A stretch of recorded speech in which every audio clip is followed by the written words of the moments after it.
Hi, this is Shauna. I'm your host for Living in This Space, and I want to welcome you to Monday Mindset. We are going to spend time together talking mindset and motivation, and I hope to bring value to your day with topics and tips that I've learned along this journey that we call life. So let's dive in. Hi, and welcome back to Monday Mindset. Today, I'm going to give you 5 steps that might help you to refocus and reset if you feel like you've gotten a bit off track.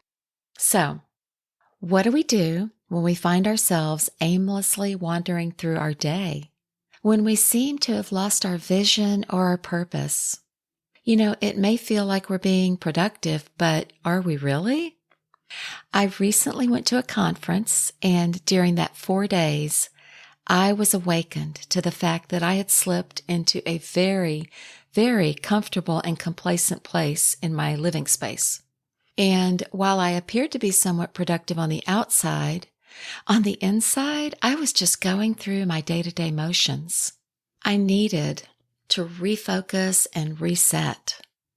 I realized I needed to get my why back into my field of vision, and I needed to re-examine the what, where, and how of my day-to-day actions. What was I feeding my mind with? Where had I become lazy in my day-to-day activities?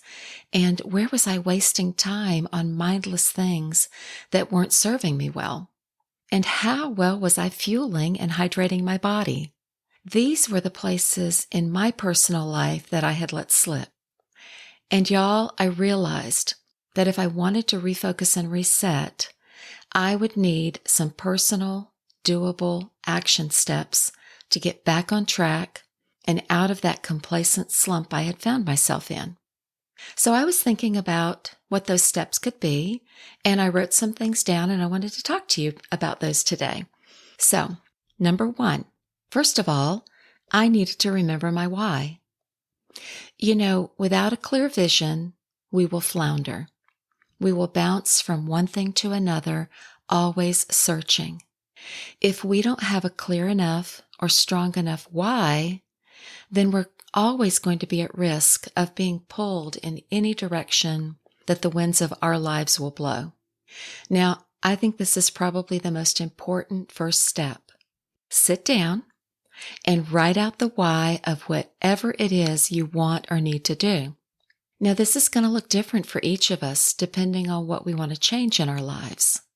Sometimes it's hard to remember or identify your why if you've gotten into a slump. So I want to encourage you to take some time with this one. Ask yourself some clear questions and then journal your answers. I want to paint a picture of this one for you because I think a lot of us struggle with figuring out our why. And I'm going to use my personal health as an example for this one because I think a lot of us struggle in this area, and it's something that I worked through and I can talk to you easily about it. So 5 years ago, I had become desperate, and I mean desperate for change. I was overweight and miserable. I was in pain all the time. I had been overweight for years. But I was finally ready to do something. Why all of a sudden, you might be asking? Well, I had finally determined my why. I wanted to be out of the pain I was in.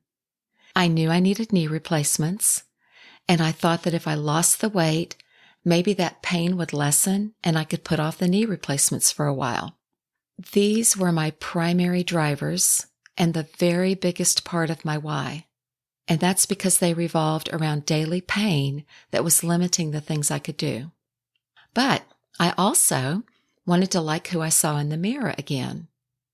I wanted to go shopping with my daughter and not have to sit on a bench while she hopped in and out of stores.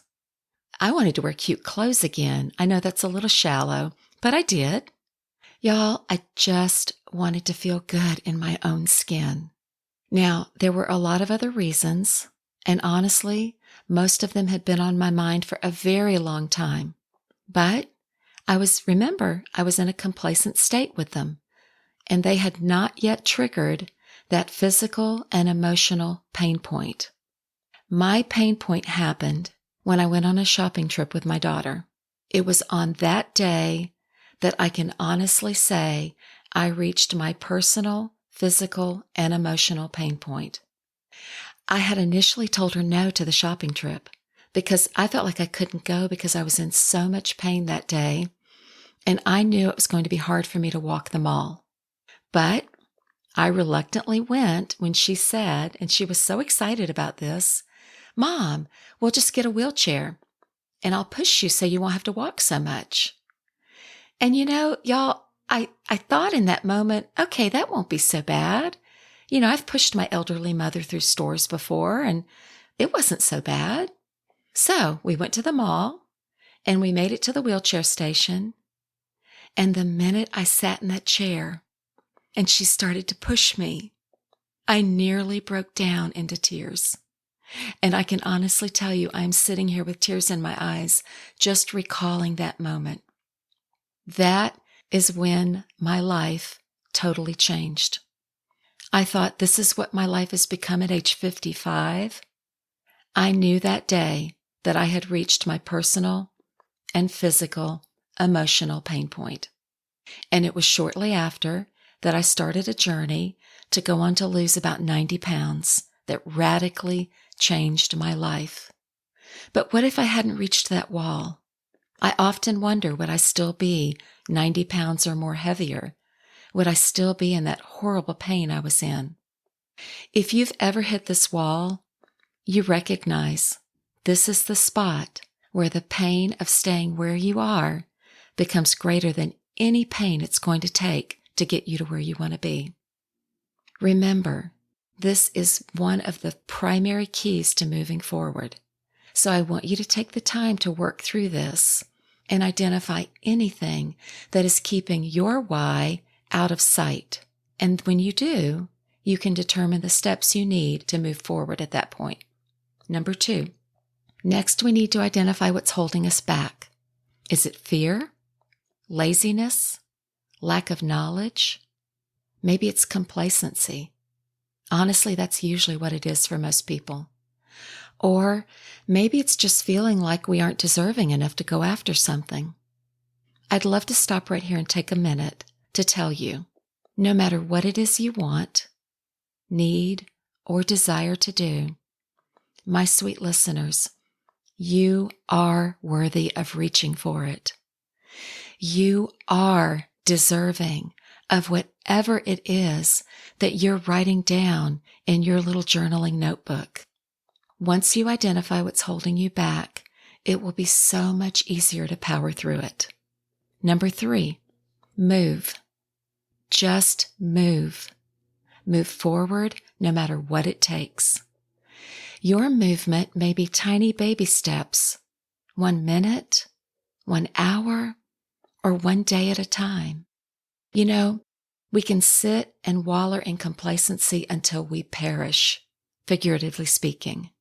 Or we can get up and take that very first step. This is where you are going to determine exactly what it's going to take for you to actually move forward. For some of you, it will be a mental or an emotional moving forward. And then for some of you, it's going to be physical.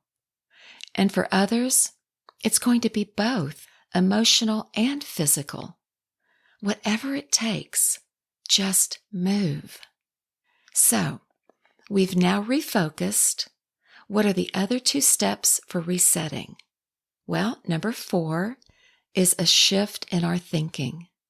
We want to go from, I can't have that, to saying, that no longer serves me well. We want to go from, I wish I could, to, I will make that happen.